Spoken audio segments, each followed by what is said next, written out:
Back to Back basics. to basics. 6 years in, I think it's time that we revisit some of the most basic core principles of a good, safe, satisfying birth. So, way back when we first started the podcast, episode number 9 in 2020, we did Birth Planning 101, the most evidence based methods for your safest, most satisfying birth. I actually listened to that episode this morning and I was delighted by how excellent it was. Really? I expected to be like, oh my gosh, really? Cringing. We've learned a lot in 6 years of podcast recording, but it Yes. really was very good. So if Good. you haven't listened to that, you might want to go back and start with episode number 9. But I think it's time to revisit this in the current stage of birth. And I know we have a lot to add and expand on. So here we are with birth planning 2.0 or whatever we want to call this. Okay. So the key thing to first understand is that there are two models of care in birth. There is the obstetrical model and there's the midwifery model. We obviously fall pretty squarely into supporting the midwifery model of care, but I think it's important to just revisit what the distinction is. The main distinction is that in the midwifery model of care, we come from a perspective of viewing birth as normal and healthy, a normal, healthy physiologic process that sometimes goes off course. And that's why we have skilled care providers there to help and support and guide and direct when something is becoming a complication or redirecting a variation of normal. The other model of birth, the obstetrical model of care, views birth as basically a pathologic event that sometimes goes right. That birth is inherently prone to problems, that it needs to be managed, that it needs to have protocols, that it needs to be intervened with in order to go right most of the time. Right. The only caveat, the only thing that's giving me pause is I don't want women to ever hear this discussion and think OB bad, midwife good. And the reason I say that is that there is overlap. If you think of these two circles, there's overlap. There are wonderfully supportive evidence-based OBs. I do think they are few and far between, particularly because they must practice in the medical model of care and they have to adhere to revenue targets in most hospitals, and they have administrators who are down there, watching over their shoulders. And those are the ones with the best intentions. And I do think that it's rare, but I also, and I think this is my bigger point, I'm endlessly surprised and disappointed in how medical so many midwives have gotten. Just in the past few days, I've seen this. I have a client in California who's planning a home birth, who has totally normal blood pressure, high protein in the urine. And her home birth midwife said, I won't attend your birth. You have to go in for an induction, and panic at the end of her pregnancy. And the midwife is basically leaving her and saying, you have to birth in the hospital. And even ACOG says high protein in urine alone is not a reason for induction. Just before this recording today, I received a message from someone who said she conceived via IVF, and her midwife is saying hard stop induction at 39 weeks because we don't want the placenta to die. So I just midwives. Yeah. This isn't black and white saying that Right. OBs are bad and midwives are good by any means. It is just simply the distinction between how providers are educated. Correct. The obstetrical model of education is rooted in the premise is basically all the things that can go wrong with birth and how to fix them, which we need. We need providers who understand that, because things do go off course in birth and you do need to know how to correct it. And the midwifery model of care is meant to be based in the natural, normal physiology of birth. So midwives are trained to trust birth differently. That doesn't mean that an individual practitioner necessarily practices that way. You can have great OBs who truly understand the physiology of birth. And we've seen this more and more, as you just said, the midwives out there who are becoming much more medicalized. That's certainly true. And what you're saying is actually certainly true, because when ACOG was established many, many decades ago, they made a conscious decision. The board made a decision as to how obstetricians would practice in the United States, and they opted for AML, active management of labor. Unfortunately, that changed everything when they made that decision. They opted against expectant management of labor. So it's not just our opinion, what Tricia is saying. This is actually factual. They, in fact, study and practice AML, and they don't study and practice expectant management, which is what midwives do practice. So, all right, well, that's our basis for the conversation. And worldwide, the research is clear that the safest births are on the side of midwives when you look at global Absolutely. statistics. So, yes, there's tons of merit to that. I just want women to know your work is always difficult. You always have to interview the person very, very well. And it's not as easy as saying, well, I'm going to have a midwife, decision made. You have to really get to know the person and constantly evaluate them through all your prenatals to make sure that they remain the right provider for you. So you don't end up in a crisis at the end where they do this about face over something that isn't even evidence based. So it Well, happens. that is why we are going to talk about the evidence-based methods of care that are over and underutilized. Because regardless of whether you're with a midwife or an OB, a lot of these methods are being way overused, and many of these methods are being significantly underused. They both have evidence to be supportive of labor or to be harmful to labor, and they're being both over and underutilized. So once you understand these concepts, that can help you to figure out if your provider, whether they're a midwife, home birth midwife, nurse midwife, or OB, aligns with these evidence-based methods. And I know we have a ton to cover, so we've got to move Yeah, we through got to get this. going Yeah, there's a because lot to this share could be a today. 3-hour episode. And we're going to make sure it's not. You don't want a 3-hour episode? Come on. Nobody wants a 3-hour episode. Okay, One so person let's, in the world gets away with that. His name is Joe Rogan. Nobody else yeah. shall dare. What the heck? His episodes are like 6 hours long. Who listens Only to if he that? feels like talking that long, then he will do it. He does whatever the heck he wants. And, you know, Huberman's like that too. He goes on and on and oh, on and his are on and always on. 3 hours. You know what? Huberman repeats himself over and over. And I'm all for like a little bit of repetition, but he truly restates things 6 different ways. And I'm like, I got it. You had me like the second time. Yeah. Well, we're going to be efficient here today. Yep. So let's begin with the most obvious, easiest, and truly incredibly underutilized evidence-based supportive. I don't want to call it an intervention because it's not an intervention, it's a supportive measure in birth. That is oral nutrition and hydration. Drinking and eating in labor. This is so simple and so underutilized. I know you have a lot to say about this. I have so much to say about that. It's yes. Yes. And it sounds like such a boring, like I always think half the women listening are like, next, let's get to the next one. We need to talk about this one. There's so much information on the drinking alone. When you research how hydrated a woman is versus who's not well hydrated, if you read the research on that, it's like you want to reach for the nearest liter of, healthy fluid, coconut water, water, whatever it is, and drink. Women in labor in hospitals for years and years and years have been labeled NPO, or basically nothing by mouth. I mean, how absurd is that to take away their ability to hydrate? Ice chips only, maybe a popsicle if you're lucky. And you're going to get a slap on the hand if you sneak a saltine cracker throughout labor. But how do we expect the body to go through this incredibly demanding physiologic process without feeding and fueling it? And the concern used to be basically that if you had to have an emergency cesarean section and required general anesthesia, that you had, risk of aspiration from having food in the stomach. And Well, this that's came why. from the days where women were given general anesthesia by rote. This is how women birthed for a couple of decades in the United States. That those were the days that the American Association of Anesthesiologists came up with that. And they just kept it for years That's right. without And now justification. Now the modern reviews, including a major Cochrane review, find no justification whatsoever for restricting fluids or food in low risk labors. So restricting food can lead to ketosis, meaning that your body starts burning fat for fuel, Mm-hmm. which can lead to maternal exhaustion and potentially longer labors, and Mm-hmm. the failure to progress diagnosis, because of course your body runs out of fuel and stamina and energy to keep this going if we aren't feeding and fueling it. So our advice is you bring your own, if you're giving birth in the hospital, you bring your own food. You hydrate, you eat at will.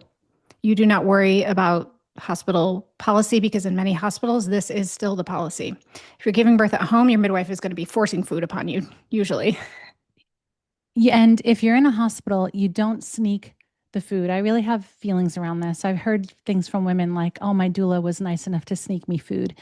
And I feel like, yeah, that's great. I mean, I'm not knocking it, but I just want to shake it up a little bit. In my mind, that's two unempowered women conspiring together.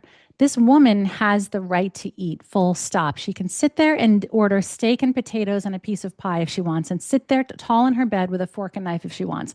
No one can stop her from eating. And the notion of a doula sneaking food, yes, it's like she's feeding her client, but they should both stand tall and say she needs food. And the research shows that a woman in labor needs the equivalent of a marathon runner as far as caloric intake and nutrition and energy. So you should stand tall in taking care of yourself. And if you're a doula, you should stand tall in taking care of your clients. This whole idea of hiding around it is just perpetuating the abuse, perpetuating these ridiculous policies. So, I mean, can I go on, Trisha, with this? Yeah, Yeah. sure. So I just want to add that in November of 2015, the American Association of Anesthesiologists, this is 10 years ago now. I remember this. I 11. remember this 11 year coming. Yeah, November will make it 11 years. They came out with a press release that not only said women should be allowed to, their press release clearly states, and you can look it up on the internet right now, everybody, that women benefit. This was in the headline, benefit from small meals. And they included sandwiches and things like that. They're still being careful and they still have their little language. Check with your provider. No, you don't need to check with your provider. The research is clear. And another thing, last thing I have to say about this, Trisha, is another risk of depriving a woman or of foregoing your right to food and fluid in labor is also fetal distress. It's not just prolonged labor. It's not just a less efficient labor. It's also fetal distress. So it's what your body needs. Okay, the next one. So the second very underutilized supportive measure in labor that is evidence-based is the use of intermittent fetal monitoring as opposed to continuous fetal monitoring. So this is a big one. This means that we are not constantly listening to the baby's heartbeat. Continuous fetal monitoring means that you have a strap on you and there's a strip and every little blip and beep of the baby's heart rate is recorded. And then it's evaluated all the time for variations that might be abnormal, always kind of looking for the problem in the heart rate. Whereas intermittent auscultation or intermittent monitoring is short blips of time, usually every 15 minutes or so, where you're listening to the baby with a handheld Doppler or even sometimes a fetoscope, which is an old-fashioned stethoscope for listening. Well, I shouldn't even say old-fashioned. Yeah. Still used, but you'd think it was old-fashioned with how rarely it's used now. Yeah, it is. I mean, it's what was used before we had the modern technology. So I guess it is a little old-fashioned. But you're listening to the baby's heart rate intermittently and ensuring that it sounds within the normal range of beats per minute. And, accelerations when the baby moves and lack of decelerations or prolonged decelerations, which is a decrease in the heart rate. So the evidence is supportive that for low-risk pregnancies and labors, intermittent auscultation is just as safe or safer as continuous monitoring for the baby. I would say safer. I think when we get into the evidence on continuous fetal monitoring, we're going to find that it's safer. The research actually says that. And I only say that, Trisha, because we interviewed Amy Romano, author, midwife, CNM, Amy Romano, in January of 2021. She did a recording with us. It was her second episode with us, I believe. And she talked about that research, how globally it is safer to have intermittent auscultation. It's a little counterintuitive, as you know, Trisha, because women sometimes say to you, well, isn't it better if they're always listening so they can catch every little thing, right? And what do you say to that? We don't want to catch every little thing. We don't want to know when the baby squeezes their cord and then releases it and get hypersensitive that there's a problem. What we do know is that intermittent auscultation significantly reduces the risk of unnecessary C-sections and instrumental births. So that is why it is technically considered safer. Now, the problem is determining what is a low risk labor and what is a high risk labor. So that's where the gray area is. And it's very easy to be moved from the low risk labor into the high risk labor. If you are being induced or you have Pitocin, then continuous monitoring is more appropriate because now we are introducing a non-physiologic process into the birth process. And an epidural, definitely. Yes. Yeah. Like I always say to my clients, look, if you opt for an epidural, we want to be reasonable here. This is no reason now to get hell bent on any other aspect. If you're opting for an epidural, now allow them to manage the risk of the epidural, and that would include continuous electronic fetal monitoring. That does make sense, and that is safer for you. But if you're looking at the woman having a physiologic birth, it is not safer to have the continuous monitoring. And obviously, when we're giving birth at home, we have no such thing as continuous monitoring. Everything is by hand and intermittent. Trisha, how do midwives at home decide how often to check the heart rate? So there's a protocol basically for intermittent monitoring, which is about every 15 minutes in active labor and every 5 minutes in the second stage of labor when you're pushing. Mm-hmm. And if you have concerns, you might be listening for longer or more frequently toward the end. Okay.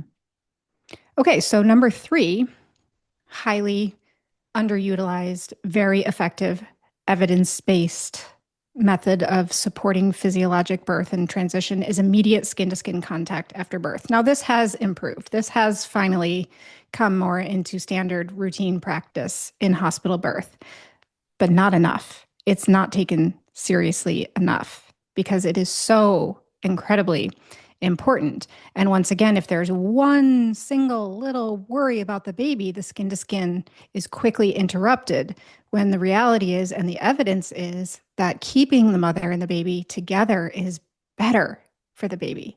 There is no baby warmer, there is no incubator on this planet that is better for the baby than the baby's mother. And we're still taking babies and mothers apart after birth, even if they just need a mild intervention. Women have to stop thinking about this as a nice to have and thinking about it as a must have.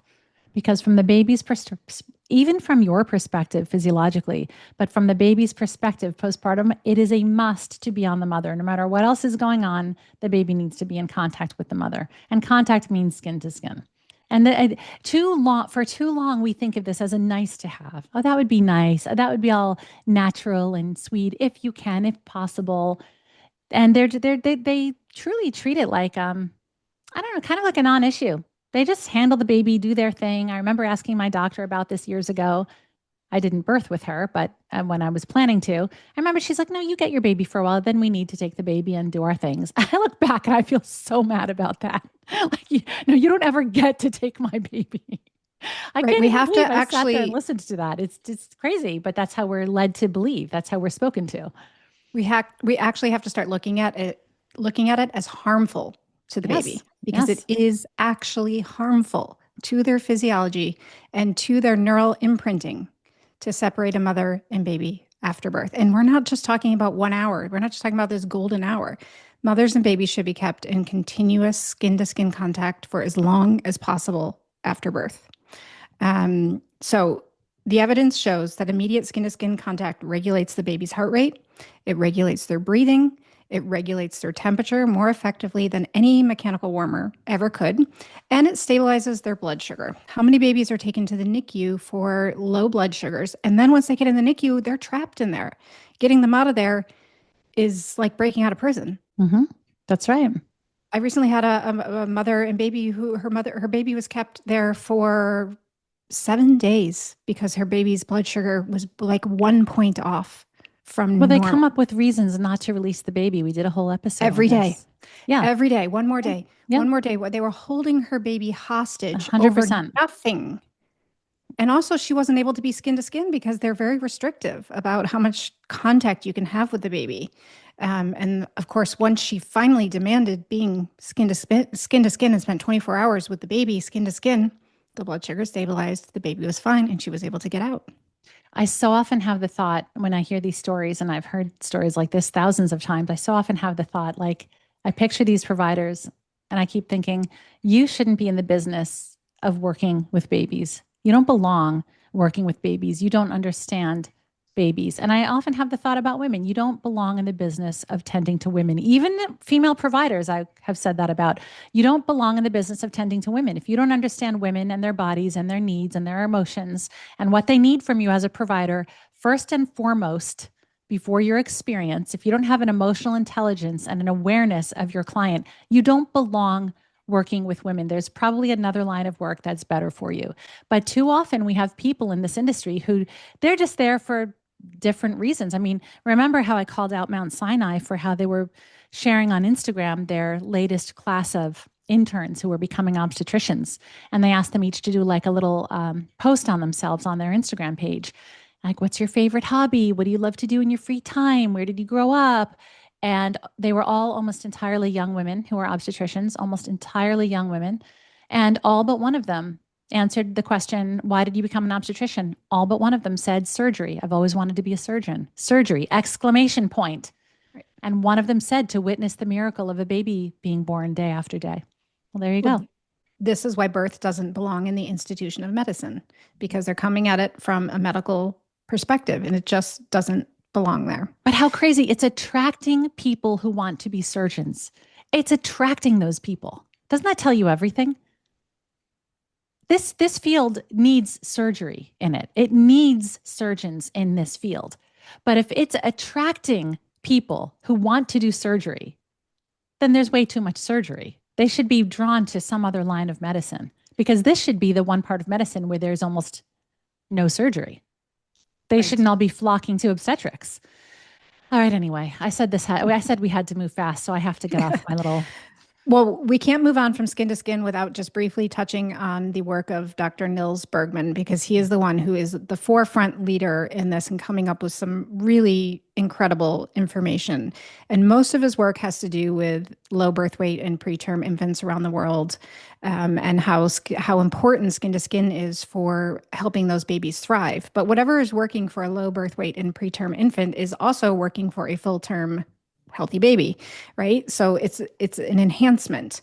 So his research compared low birth weight infants in incubators to those in continuous skin to skin contact, and he found that infants separated from their mothers showed a protest despair biological pattern, which means initial intense crying followed by shutdown, followed by hypothermia and a slowed heart rate to conserve energy. So this is what happens when babies are separated from their mothers. Infants kept in continuous skin to skin contact showed 10 times less crying. 10 times less crying than babies That's who so were separated. sad. That is so sad. So sad that this does not just apply to preterm and low birth weight babies. This applies to all babies. Mm-hmm. In his study, infants that had skin to skin contact continuously were 100% stabilized within the 6th hour of life after birth, whereas the less than half of the infants in incubators reached that same level of stability within 24 hours. 6 hours on the mother, 24 hours in an incubator. Yeah. That tells you everything. It does. So, furthermore, his work emphasizes that skin to skin contact is not just about warmth and temperature regulation and bonding, it's about brain maturation and initial neural imprinting. The smell and the touch of the mother trigger the amygdala and prefrontal cortex, setting the foundation for a healthy emotional regulation and social development rather than a stress response. This is how we want all of our children to come into the world. So this is a really big one for me because in the hospital, they are just not getting it. They are still prioritizing weighing the baby, measuring the baby, examining the baby, rubbing the baby, bathing the baby, hatting the baby, blanketing the baby. All of these things they're prioritizing over that skin to skin contact with the mother and how impactful that is for their long-term health and well-being. We didn't even mention the microbiome. Right? We don't want babies getting exposed to other people's microbiomes after birth. We want it to be the mother and father's microbiome only. So, to the first point, I just want anyone listening to know that there are too many women listening who are going to feel guilty now or angry that it didn't go that way for their children, that they had a C-section or they had a C-section or a vaginal birth and the baby was taken away or the baby was in the NICU too long. we dedicated a really special episode to this topic of how to heal, how to restore your baby. And we did it with the On Track Baby sisters. They did 2 episodes with us. And this one was, I think it was like around late summer of, was it 2023 or 2024? Anyway, it was late summer of one of those 2 years. And one of those two sisters did have a cesarean section, and she had to do that healing with her own baby, but it always happens. I don't want anyone to feel like that ship sailed. You and your baby might have gone through a really hard time postpartum because you were not in contact, but the healing happens. And that whole episode is dedicated to how to do that, even if you've had the baby a long while back. So definitely take heart and listen to that, because it's okay. Like, your body is always ready to heal, just as it's always ready to be healthy. You and your baby are always ready to rebond. And if you bond beautifully in the hospital, you want that bonding to continue anyway. It's not like it's a one-shot deal. No, So, yeah, we talked about that also in our episode with Greer on yeah, the Kirschenbaum, yeah. neuroscience. Yep, This past up summer. to up to 3 years. You know that just being in contact with your baby, sleeping with your baby. Hmm. There's plenty of time to restore that if you didn't get it early on. We also talked about it in the episode with Tony Hartman on the microbiome, and how if you didn't have a vaginal birth, there's still plenty of opportunity to help restore that microbiome. And skin to skin contact is one way, but if you didn't get it in the first week, you start it when you go home. Right, It's never too late, just right. as you said. But what we need to understand is that it needs to become a core principle of healthy birth that we protect the mother and baby remaining together instead of seeing it as a bonus or a special little golden hour. We have to see it as actually harmful to separate them. We have to change So, our paradigm around it. yeah. So when you're interviewing a provider, especially if you're not birthing at home, definitely one of the questions you want to ask them, not only like, oh, we have whole episodes around this, so we don't need to get into it, but like questions to ask them around why they induce or why they have performed C-sections. But one of them is, what's the typical procedure after the baby comes out? Just like my doctor had said to me, well, you get your baby for a while and then we take the baby. That's the kind of question you want to ask now. That's right. Even if you can insist on keeping your baby, yes, you can legally, you still want to know that you're with someone who's knowledgeable and would not dare intervene in that process unless they had to.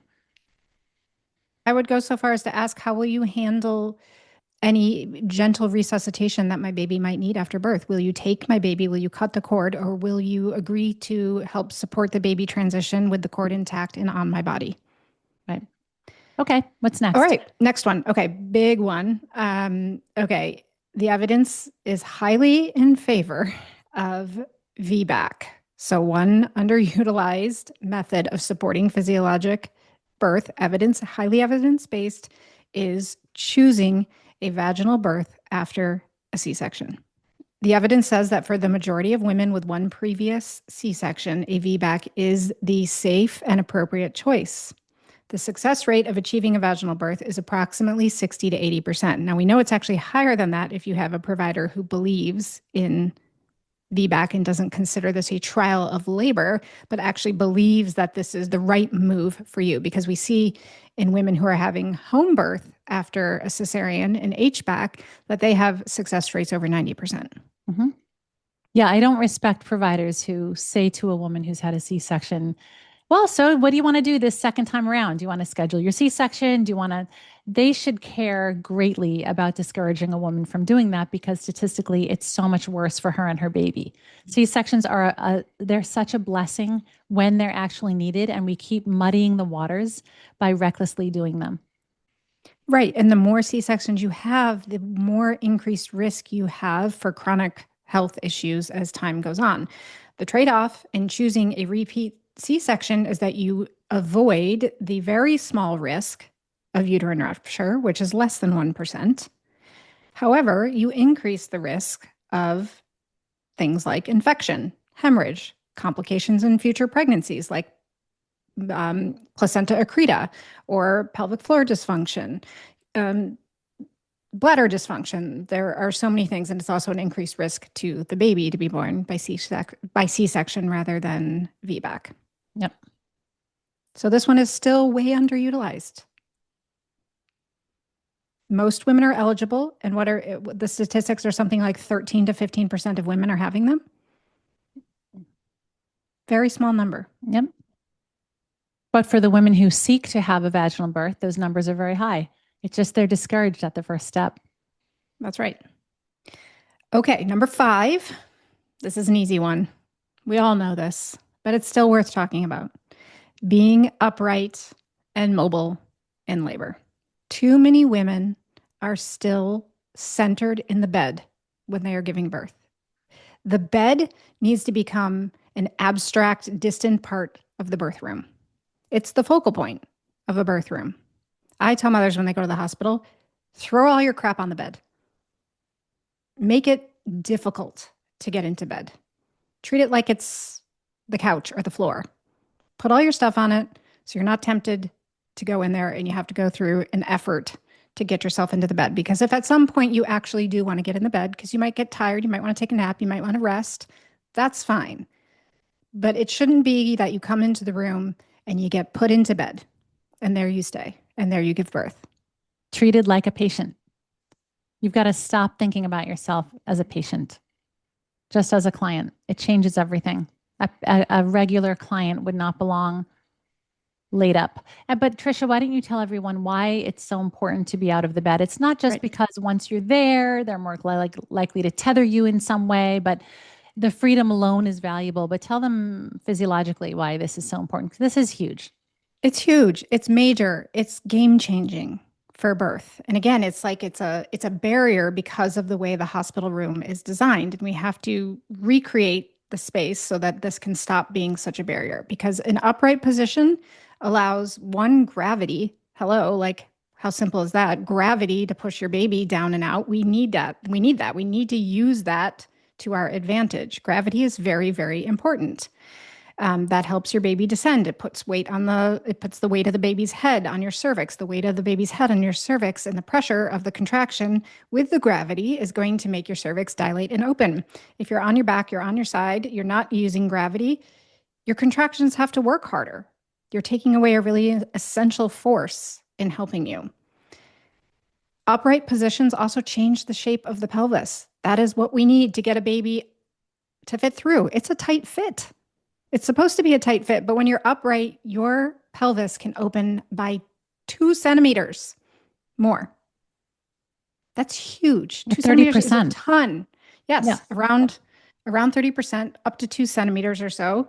That's a lot of space. And what I always like to say when we talk about this is when you think about the pelvis and how it's designed to open at the point of the sacrum in the back, nature is, when you're pregnant, nature is expecting to have that space when it's bringing your baby through you. It's counting on that space. If you get in a bed and lie on your back, you're robbing yourself. You're intervening in the process that nature has laid out for you. By being polite, because this is what the hospital wants you to do. They want to put you in the bed and you want to comply because the second we put on that hospital gown and we enter the room, we fall into the mentality of being a patient, just like you said. But the reason that the sacrum is designed to be mobile is so that when your baby's coming through, it can back up. It can move out of the way. It can open your pelvis. And if you're on a firm surface on your back in the bed, your sacrum can't do that. You're taking away that normal part of your beautiful human design that is meant to be able to move and accommodate your baby. Your baby has to navigate a tight little space, and they have to have as much room as possible to adjust their head position. And they put women in those gowns that are open in the back. I mean, it seems so intentional. What woman is going to put on one of those gowns and just start walking around? I mean, you can wear whatever you want in labor. We have a whole episode, a really great one, and a Patreon event as well, where we talked, we covered like 20 or 20 something ways to make your hospital birth feel at home, but you don't have to wear the hospital gown. And it is gaping open in the back. And if that does, I hope you don't have self-consciousness in labor, but whether you're wearing that or not, when you're in the bed, if you do go in the bed for any reason, like you're resting or anything, you can be on your hands and knees in the bed. You can lie on your side in the bed. Get the vision of being laid up on your back out of your mind. Visualize something different, no matter where you are. Bed or not, you can be on your hands and knees. You can be standing with your feet on the floor and resting your palms on the bed and leaning forward. Anything where you're leaning forward, you're going to be so much more comfortable in the vast majority of any case. Make it Make, undesirable. Make it messy. Take the sheets off. Move it into the corner of the room. To let your husband take a nap on it. yeah. Make it inaccessible. Okay. Anyway, the research shows very clearly in a large Cochrane systematic review that upright and mobile in labor shortens the length of labor and increases the chance of vaginal birth. Continuous one-to-one emotional support in labor. Throughout history, women have always been tended to by other women in labor, and there is a reason for that. And that is because it improves birth outcomes. And we have the evidence now to support that. The evidence for continuous labor support is among some of the most consistent and compelling in the research. The gold standard for this evidence is the Cochrane Systematic Review titled Continuous Support for Women During Childbirth, which analyzed 26 trials involving over 15,000 women. And it showed that women who received continuous labor support, especially from a doula, not necessarily from a nurse in the hospital, there was a distinction. They were 39% less likely to have a C-section. That's huge. 39%. 15% more likely to have a spontaneous vaginal birth, meaning without any intervention. 10% less likely to use any medications for pain relief. I would say anecdotally that's a low, like the number is probably much higher than I that agree. in the real world. Absolutely agree. 31% less likely to report dissatisfaction with their birth experience. That number is probably also a lot higher, but this was just this one systematic review. But those are big, important numbers. Those are very statistically significant. You said at the beginning of this that women always tended to women in labor, and you followed it with because it is safer. It is so much safer, but just back to what I said earlier about who belongs with women. They were with women throughout history because they belonged with women. Nobody even had a concept of what was safer. It was the natural response. And when you were talking, I had this completely fabricated vision in my mind of like a big family reunion and people of all different ages at this family reunion. And one of the 14-year-old girls, the niece of some, the granddaughter of some, gets her first period during the big family reunion and she's in the bathroom. Who's going to flock to her to support her, teach her, congratulate her, hug her, hold her? All the women are. It's the female cousins will, the aunts will, the mother will, the grandmother will. Because it makes sense. And it's the exact same thing with birth. We're just culturally conditioned to view this white coat as the person who belongs with us. But most of these people don't belong with women in labor. It isn't natural. It's not our hormonal blueprint. It doesn't align with the hormonal blueprint and the physiology of birth. What aligns with that is women with women, making them feel safe, supported, relaxed, calm, understood. They've been through it. And I don't count female obstetricians in this. They are sometimes the worst culprits in the whole industry. It's not, again, just like we said earlier about midwives versus obstetricians, it is not easy to assume a female doctor will necessarily tend to you better than a male. It's truly the model. In every patriarchy throughout history and every culture, there have been women playing a major role in upholding the patriarchy against other women. So I sometimes think about that when I think of obstetrics. It is complicated. But I just want to restore everyone to what is normal and natural and how the vast majority of all your ancestors birthed. Of course, there were other women with them, just like when they got their first periods. It would have been preposterous to have the fathers and the big brothers there if there were sisters and aunts and mothers around. Let's just remember what is the most important ingredient in physiologic birth? Trust. And what happens when we trust? Endorphins. And oxytocin. Yeah, oxytocin is an endorphin. Yes, definitely. Therefore, we have to create the space that releases the most oxytocin and endorphins. That is not when you have strangers and males in your presence. Or abusive females, which we have heard a lot of. Right. Well, here, gender is less important. You can trust a male. It's still obviously not kind of how it was done historically. And I think it's still a little bit against our brain, but you absolutely can have a trusting, safe relationship with a male, of course. Of course. And you can have a very untrusting, unsafe relationship with a female. That's right. But this is just kind of how it was done, women supporting women, which is why there is such good evidence for doulas supporting women through birth and the midwifery model of care. Those births have the best outcomes. I never had either parent with me during my births. It wouldn't have felt right to me to be giving birth in front of either of my parents. And I always felt equally close to both of my parents. And you would think that my mom would belong there first, but if I were forced, and again, I can't imagine having been undressed in front of my dad, anything like that. It was not ever going to be a part of our relationship, no matter what, if I was giving birth. But my dad would have been the parent who was so much more trusting in nature that emotionally and psychologically he would have belonged with me before my mom. She was the nervous one. She was the one Mm. praying with eyes full of tears, massive relief after the baby was born. And for my dad, it was just joy after the baby was born. He had such a sense of trust that he could theoretically have served me in such a way more easily than my own mother. But what we were talking about was just that, that medical model, that system of controlling women. That's what we want to avoid. That's why the evidence on doulas is so compelling because they trust birth. Yeah. So it would be really interesting if somebody did a study and looking at mothers or sisters supporting in women in birth versus doulas and what the outcomes were like there. True. And we are actually going to do an episode to talk about women who choose to have their mothers at birth or Mm-hmm. not. And it's going to be very fascinating to hear Yep. a wide range of feelings on that. Yeah, we already got a bunch of voicemails about it, and we're going to do that episode soon. Well, but just quickly before we move on from this one topic, I want to emphasize too that this isn't just about having a vaginal birth or a shorter labor or a safer birth. This also influences the outcome for the baby. So, research actually shows that infants born to mothers with continuous support are 38% less likely to have low 5-minute APGAR scores below 7 and less chance of needing the NICU. So, I mean, Unbelievable. this is just like a no brainer. It's unbelievable that something like this can move the needle. It just shows you how much intervention is unnecessary. If it's something so basic, can change the statistics that easily, higher VBACs, fewer C-sections, fewer medical interventions. How could it be that easy? It just shows you how overused those things are. Absolutely. So, those were the 6 underutilized evidence based methods for supporting safer physiologic birth. We're now going to touch on the 7 overused interventions that do not have evidence to support their routine use. The first one is routine IV fluids. I know you like this one a lot, so you can start. You want me to talk about routine IV fluids? Yeah.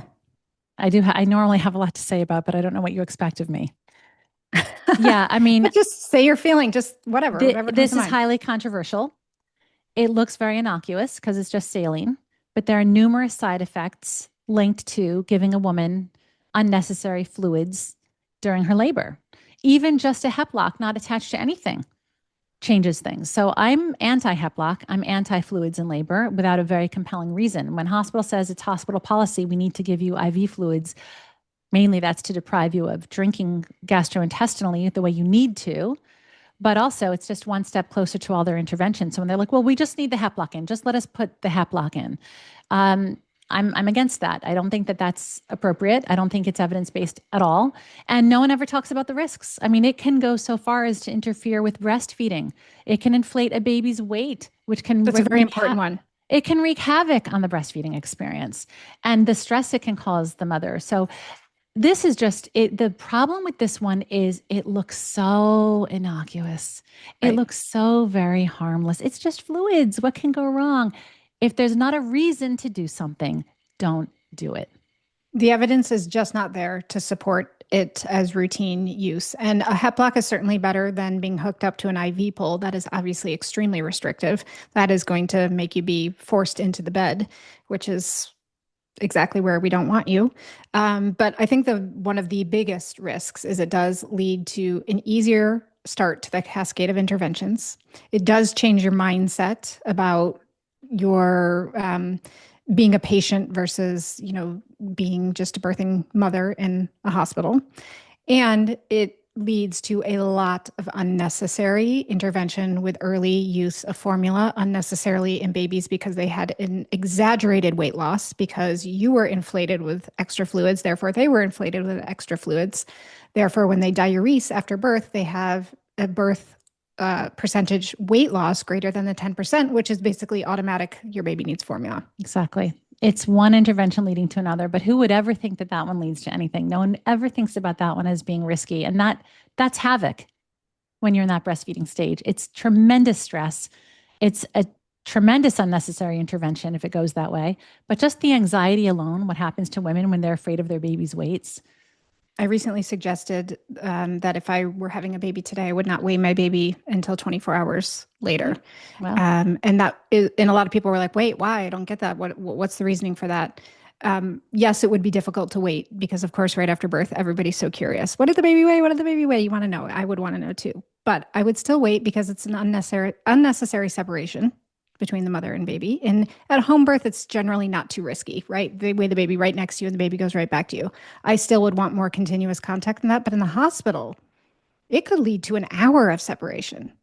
It yeah, could lead to all kinds of other interventions. yeah, And it allows your baby to do some of that initial diuresing, especially if you had fluids in labor. So their weight is not so inflated. right, Their weight right after birth is going to be a bit inflated no matter what. right. And Okay. then that's Now, linked to other things. That's like the providers who say to the woman a couple years later, well, you have big babies. Remember, your baby weighed this. I mean, my daughter was born at 9'7" and she went down to 8'14". But if I had had fluids, she wouldn't have weighed 9'7". She might have weighed 9'11", right. 9'12". We don't know. So there's so many ways that can work against women. It's misleading her and everyone else. Okay, next. Okay. So highly overused, highly harmful, not evidence-based intervention. The flip side of intermittent auscultation is continuous electronic fetal monitoring. So while it is essential in high-risk labors that we talked about already, if you are having a non-physiologic birth, if you're having medications in labor, this is more important because obviously those medications are going to increase the risk to the baby, and we do want to have a better eye on the baby.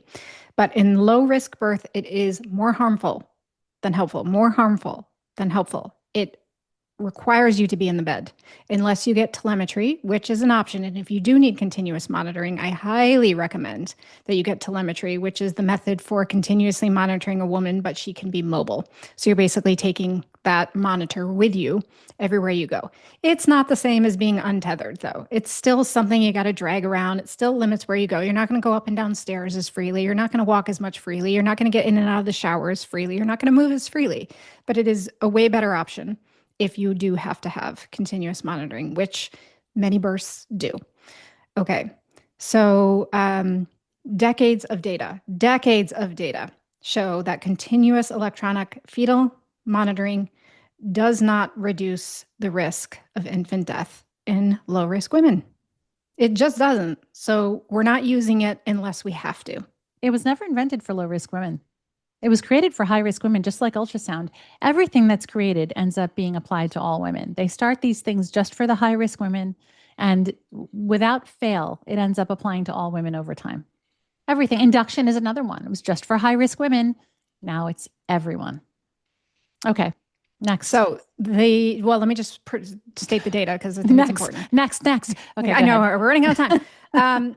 Okay. So the harm, a meta-analysis of 12 trials, 37,000 women found that continuous electronic fetal monitoring increased the risk of C-section by 63%. Yep.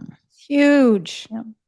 And it doesn't improve outcomes for babies. Yep. It's usually false calls of fetal distress. Right. The number 2 reason for C-section in the United States. So this is the most overutilized intervention in birth. So, another one that appears harmless, right, Trisha? It doesn't. It appears safe. It's like, oh, great, we're monitoring the baby more carefully. That's wonderful. Right. Who would want that? Who wouldn't want that? Yep. You shouldn't want that. You should not want that. Right.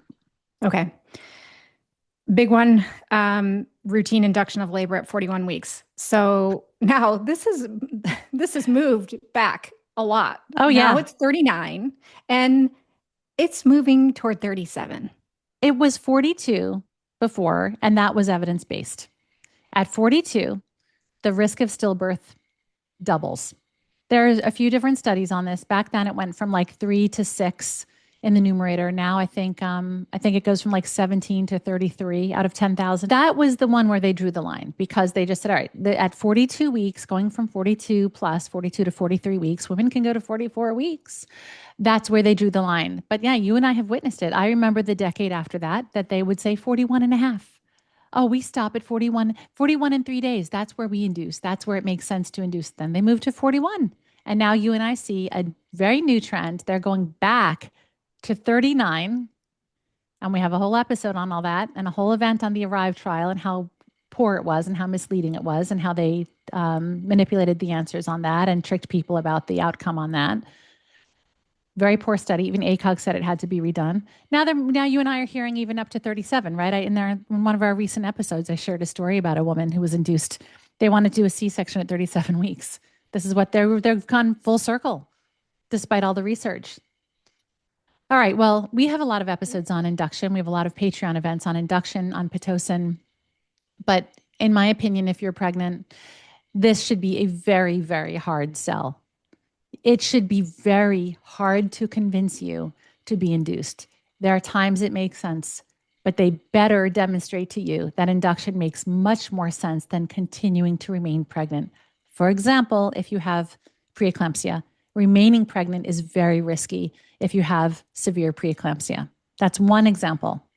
It's probably the top one you and I always think of because there are not many.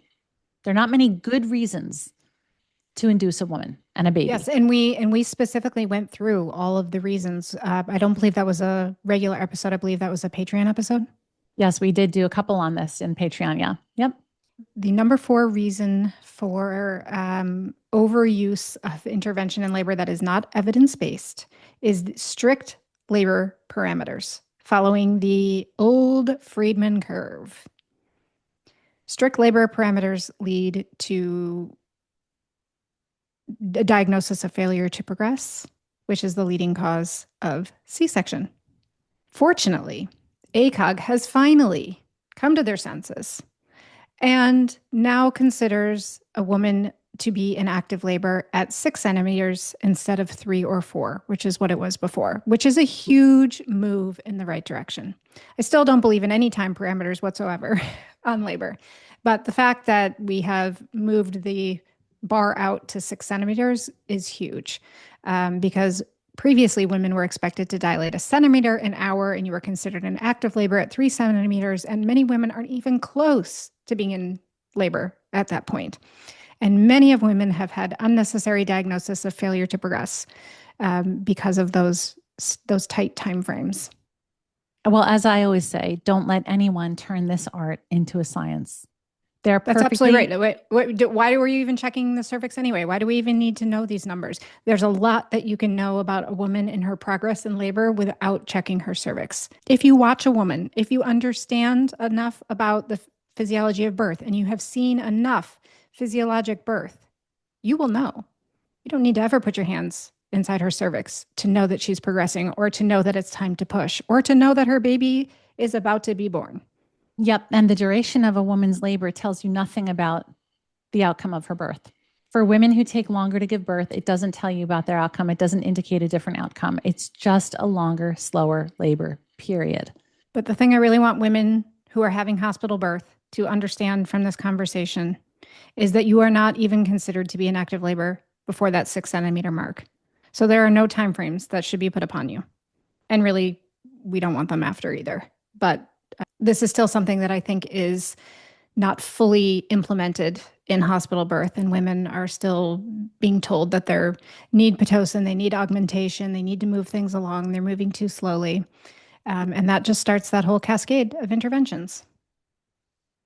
Okay, this is an easy one. There's not that much to say on it because it's so obvious. The routine use of episiotomy. This is not evidence-based whatsoever. How much do you think this is still happening? I think it probably depends on location and practice. I think in some hospitals, the rate is still very high. Yeah, shame on them. I mean, you're just being negligent. You're just being negligent if you don't understand that there is zero evidence to support the routine use of episiotomy. And the use of it really should be restricted to emergency scenarios only where the next step is cesarean, right? Maybe an episiotomy can save you from an emergency C-section. That's about it. That is about the only scenario where it would ever be okay. It is a harmful intervention. It does not reduce the risk of severe tearing. It increases the risk of severe tearing. Yep. It increases the risk of pelvic floor dysfunction. It increases the risk of pain and discomfort you can't even imagine how much that pain and discomfort postpartum impacts your ability to breastfeed your baby. You can't sit on your bottom. Plus You can infections, hardly painful move. sex more than doubles the rates of UTIs after birth. Can you imagine that? Yes. This is like there are easy ones and there are tricky ones. This is just an easy one. This is an easy one. Even the major health organizations, ACOG, WHO, the NICE guidelines, they state now that episiotomies should never be routine. They should only be used in specific emergency situations. Emergency situations. All right. Your favorite one, number 6, amniotomy. Oh yeah. Okay. Another extremely common overused procedure in modern obstetrics that does not have the evidence behind it to support its use. It It does has not speed up labor. it has evidence to discourage its use.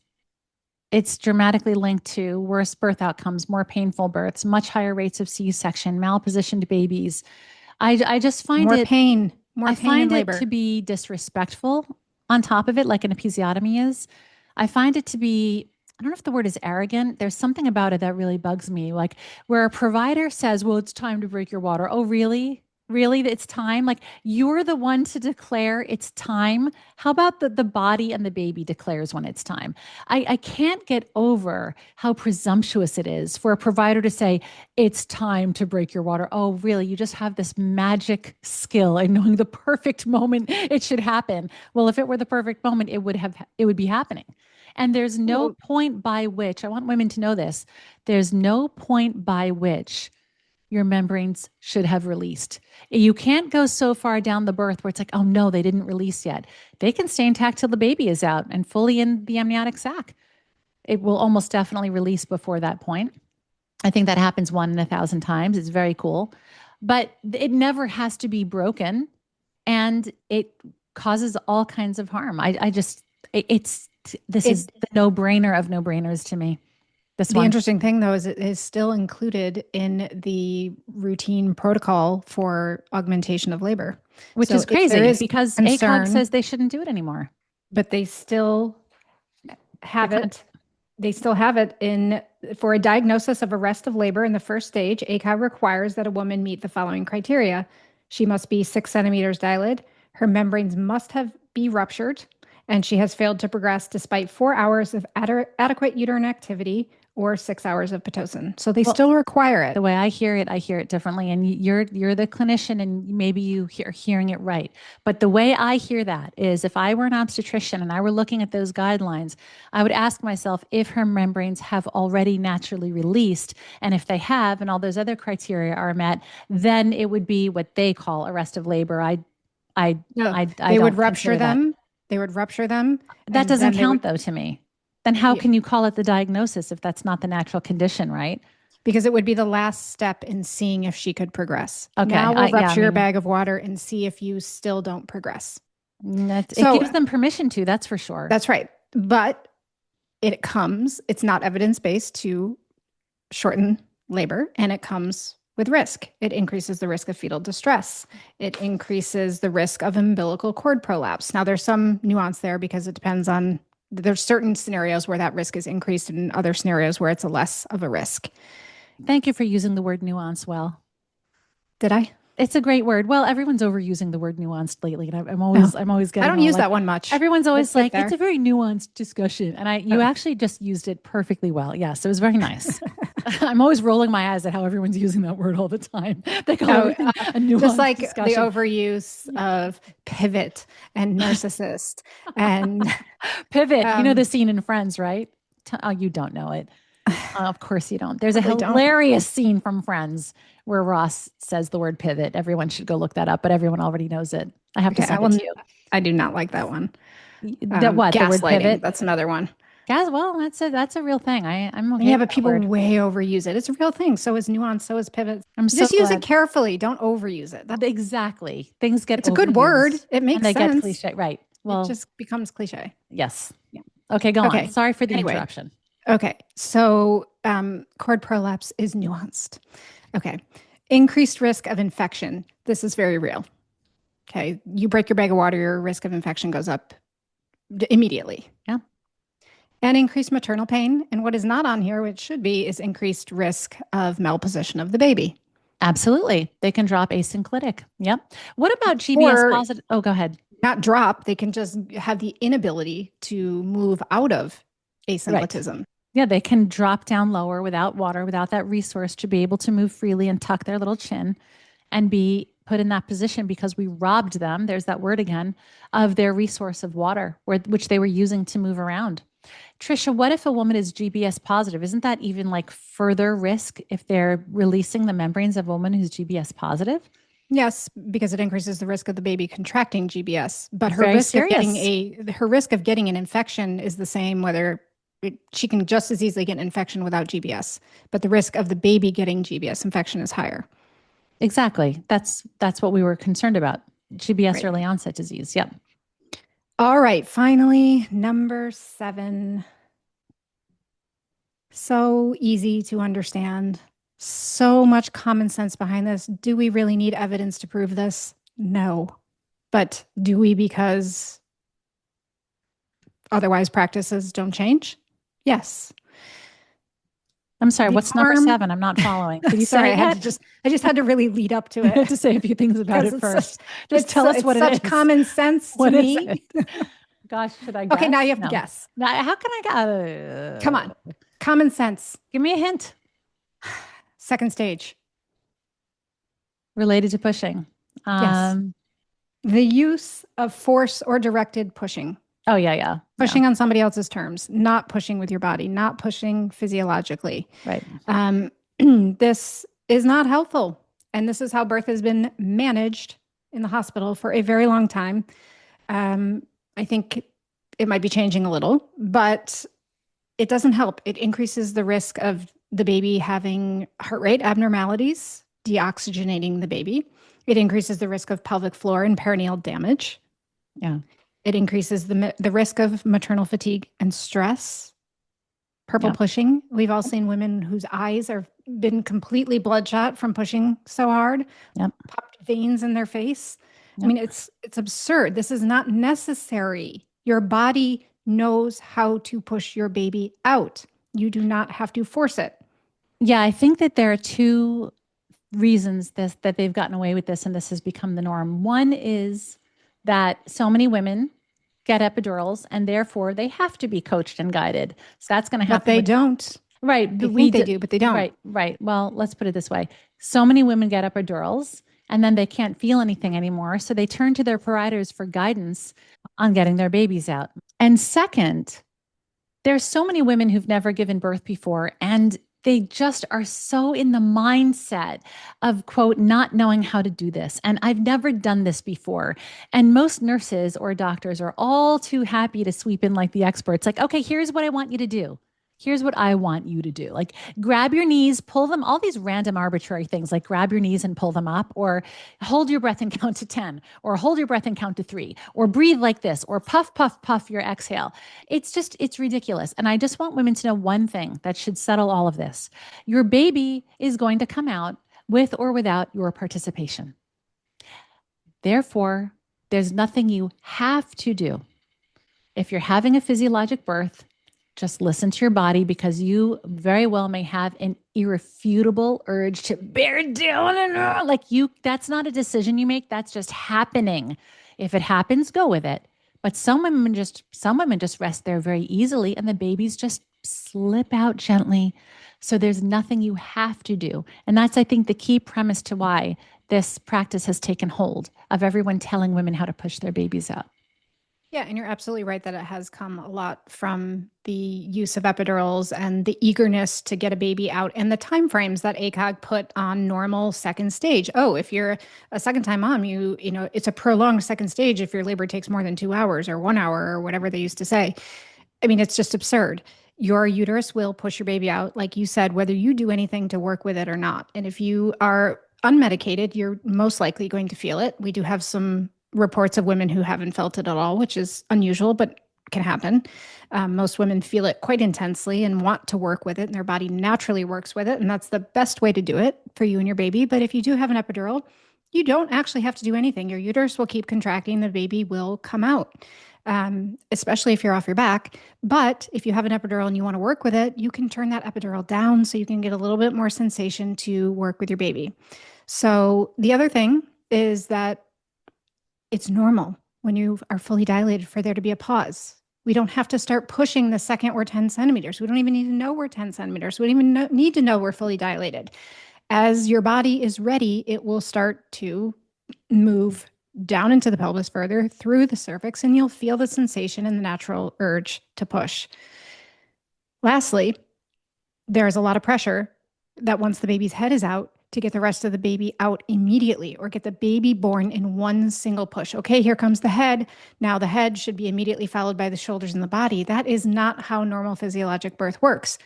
Sometimes, yes, that happens. Sometimes babies come flying out really quickly, and it all does seem to happen in one contraction. And if that happens naturally, that's normal and good for your baby and your body. But if the head needs some time to rest and the body needs some time to rotate within the pelvis to get the shoulders out safely, you need to give it that time. You don't want to force push through that. That is how damage happens to the perineum. And that is probably a reason for a lot of shoulder dystocias that we actually cause. Yeah. And before the head is out, I think there should be some understanding of how the vaginal tissue needs to unfold and gently open to allow the baby to come through. This happens as a gentle process. It's making way for the baby. So this whole notion that if a woman were to push well enough or hard enough or effectively enough would just make it happen, would get the baby out, there's not an understanding that the body needs time to allow for it as well. So you can't necessarily push through that tissue that hasn't unfolded yet. That's how you tear. That's how tearing can happen. That's right. That's right. Just more trust, more respect. I think so much of it is about respecting the process, respecting your precious body. Just knowing it's happening, it's on the way. And it's very hard to be patient and it's very hard to be trusting. But that's really our job. That's our challenge. That's what surrender means. That's really the big challenge of it all. So that's where we begin. We begin with trust in ourselves. And then we learn to choose the people to surround us in birth who we feel safe and trusting with. That's the second step. And the third step is to arm yourself with a certain amount of knowledge, which if all you do is learn what we just talked about today around what the evidence support and doesn't support, you are already on the path to your safest and best birth.